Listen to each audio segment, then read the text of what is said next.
ಪತನವಾದ ವಿಮಾನದಲ್ಲಿತ್ತು 58,000 litre petrol. ಟ್ಯಾಂಕ್ನಲ್ಲಿ 58,000 litre petrol ಇತ್ತು. ವಿಮಾನ ಪತನ ಆಗ್ತಾ ಇದ್ದಂತೆ ದೊಡ್ಡ ಸೌಂಡ್ ಬರುತ್ತೆ, ಮುಗಿಲೆತ್ತರಕ್ಕೆ ಬೆಂಕಿ ಆವರಿಸಿಕೊಳ್ಳುತ್ತೆ, ದಟ್ಟ ಹೊಗೆ ವ್ಯಾಪಿಸುತ್ತೆ. ಟೇಕ್ ಆಫ್ ಆದ 5-10 ನಿಮಿಷದಲ್ಲೇ ವಿಮಾನ ಪತನವಾಗುತ್ತೆ. 58,000 ಲೀಟರ್ ಪೆಟ್ರೋಲ್ ಇತ್ತು. ವಿಮಾನ ಪತನವಾಗ್ತಾ ಇದ್ದ ಹಾಗೆ ಬ್ಲಾಸ್ಟ್ ಆಗುತ್ತೆ, ದೊಡ್ಡ ಬ್ಲಾಸ್ಟ್ ಆಗುತ್ತೆ. ಬೆಂಕಿ ಕೂಡ ಯಾವ ಮಟ್ಟಿಗೆ ಅಲ್ಲಿ ವ್ಯಾಪಿಸುತ್ತೆ ಅನ್ನೋದನ್ನು ಗಮನಿಸಿದ್ರಿ. ಆ ಹೊಗೆ ಆವರಿಸಿಕೊಳ್ಳುತ್ತೆ.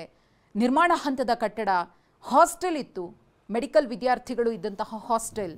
ಮಧ್ಯಾಹ್ನ ಊಟಕ್ಕೆ ಬಂದಿದ್ರು, ಎಲ್ಲರೂ ಕೂಡ ಕೂತ್ಕೊಂಡಿದ್ರು. ಅಲ್ಲಿ ಸಿಬ್ಬಂದಿ ಇದ್ರು, ಸಾಕಷ್ಟು ಸಂಖ್ಯೆಯಲ್ಲಿ ಜನ ಇದ್ರು. ಇನ್ನು ಆ ನಿರ್ಮಾಣ ಹಂತದ ಕಟ್ಟಡದ ಬಗ್ಗೆ ನಾವು ಮಾತನಾಡ್ತಿದ್ವಲ್ಲ, ಅಲ್ಲಿ ಎಷ್ಟು ಜನ ಇದ್ರು, ಏನು ಕಥೆನೋ ಇನ್ನೂ ಕೂಡ ಗೊತ್ತಾಗಿಲ್ಲ. ಸುಮಿತ್ ಸಬರ್ವಾಲ್ ಪೈಲಟ್ ಹೆಸರು, ಅವರೇ ಮೇಡೆ ಅಂತ ಹೇಳ್ಬಿಡ್ತಾರೆ. ಕೊನೆಯ ಕರೆಯನ್ನು ಕೊಡ್ತಾರೆ, ಇದು ಕೊನೆಯ ಕರೆ, ಏನೂ ಆಗಲ್ಲ, ನನ್ನ ಕಂಟ್ರೋಲಲ್ಲಿ ಇಲ್ಲ ಅಂತ ಹೇಳಿಬಿಡ್ತಾರೆ. ಅಲ್ಲಿಗೆ ಮುಗೀತು. ಸಿಬ್ಬಂದಿ ಸೇರಿದಂತೆ 242 ಮಂದಿ ಪ್ರಯಾಣಿಸ್ತಾ ಇದ್ದಂತಹ ಫ್ಲೈಟ್ ಪತನವಾಗಿ ಬಿಡುತ್ತೆ. ಸಂಪೂರ್ಣವಾಗಿ ಪತನವಾದ ತಕ್ಷಣ ಬೆಂಕಿ ಹೊತ್ಕೊಳ್ಳುತ್ತೆ. ಅಲ್ಲಿದ್ದವರು ಕೂಡ ಸ್ಥಳೀಯ ಅಕ್ಕಪಕ್ಕದಲ್ಲಿದ್ದಂತಹ ಜನ ಓಡೋಡಿ ಬರ್ತಾರೆ. ಹತ್ರ ಹೋಗೋದಕ್ಕೂ ಕೂಡ ಸಾಧ್ಯ ಇಲ್ಲ, ಯಾಕಂದರೆ ಸಣ್ಣ ಪ್ರಮಾಣದಲ್ಲಿ ಬೆಂಕಿ ಇದ್ರೂ ಕೂಡ ನಾವು ಹತ್ರ ಹೋದರೆ ಅದರ ಶಾಖ ಹೇಗಿರುತ್ತೆ ಅನ್ನೋದನ್ನು ನಾವು ಗಮನಿಸಿರ್ತೀವಿ. ಇಂಥದ್ರಲ್ಲಿ ದೊಡ್ಡ ಮಟ್ಟದಲ್ಲಿ ಬೆಂಕಿ ಹೊತ್ಕೊಂಡಾಗ ಜನ ಹತ್ತಿರ ಹೋಗಿ ಬಚಾವ್ ಮಾಡೋದಕ್ಕೆ ಹೇಗೆ ಸಾಧ್ಯ? ಅವಾಗಿರುವಂತಹ ಆಪ್ಷನ್ ಆ್ಯಂಬುಲೆನ್ಸ್ಗೆ ತಿಳಿಸೋದು. ಆ್ಯಂಬುಲೆನ್ಸ್ ಎಲ್ಲವೂ ಕೂಡ ಸುಮಾರು 12ಕ್ಕೂ ಅಧಿಕ ಆ್ಯಂಬುಲೆನ್ಸ್ ತತ್ಕ್ಷಣಕ್ಕೆ ಸ್ಥಳಕ್ಕೆ ಬರುತ್ತೆ. ಮೇಡೆ ಅಂತ ಕರೆ ಕೊಟ್ಟಂತಹ ಸಂದರ್ಭದಲ್ಲೇ ಈ ರೀತಿ ಒಂದು ಅನಾಹುತ ಆಗುತ್ತೆ ಅಂತ ಹೇಳಿ ಸಿದ್ಧತೆಗಳನ್ನು ಮಾಡಿಕೊಂಡು ಆ್ಯಂಬುಲೆನ್ಸ್ ಇರಬಹುದು, ರಕ್ಷಣಾ ಸಿಬ್ಬಂದಿ ಇರಬಹುದು, ಎಲ್ಲರೂ ಕೂಡ ಸ್ಥಳಕ್ಕೆ ದೌಡಾಯಿಸಿರ್ತಾರೆ. ಪಟಾಪಟ್ ಅಂತ ಹೇಳಿ ಅಲ್ಲಿ ರಕ್ಷಣಾ ಕಾರ್ಯಾಚರಣೆ ನಡೆಯುತ್ತೆ. ಒಂದಷ್ಟು ಮಂದಿಯನ್ನು ಆಸ್ಪತ್ರೆಗೆ ಸ್ಥಳಾಂತರಿಸ್ತಾರೆ. ಆದರೆ ಇದುವರೆಗೂ ಕೂಡ ಎಷ್ಟು ಮಂದಿ ಸಾವನ್ನಪ್ಪಿದ್ದಾರೆ? 232 ಮಂದಿಯ ಪೈಕಿ ಎಷ್ಟು ಮಂದಿ ಗಾಯಗೊಂಡಿದ್ದಾರೆ? ಎಷ್ಟು ಮಂದಿಯ ಸ್ಥಿತಿ ಚಿಂತಾಜನಕವಾಗಿದೆ? ಅಕ್ಕಪಕ್ಕದಲ್ಲಿ ಜನವಸತಿ ಪ್ರದೇಶ ಆಗಿರೋದ್ರಿಂದ ಇನ್ನೆಷ್ಟು ಮಂದಿಗೆ ಇದರಿಂದ ಸಮಸ್ಯೆ ಆಗಿದೆ? ಇದೆಲ್ಲದರ ಬಗ್ಗೆಯೂ ಕೂಡ ಮಾಹಿತಿ ಸಿಗಬೇಕಿದೆ.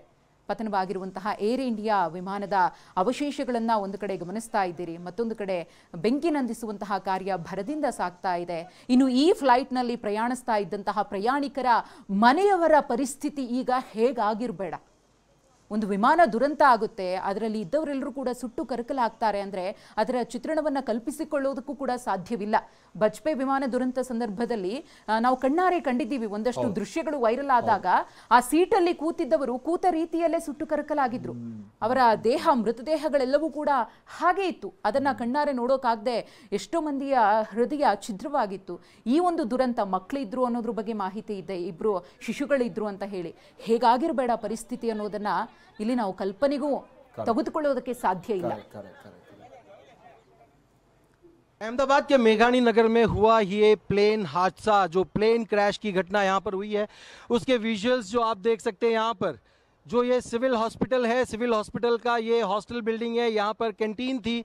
जो प्लेन यहाँ से करीबन 450 या 500 मीटर दूर जो टेक ऑफ और लैंडिंग का जो रनवे है, वो रनवे यहाँ से जाता है, और वहाँ से जब प्लेन टेक ऑफ हुआ लंदन जाने के लिए, उस दौरान ये घटना हुई है. और ये दुर्घटना में आप देख भी सकते हैं कि सारे जो प्लेन है उसके हिस्से यहाँ पर गिरे हुए दिखाई दे रहे हैं.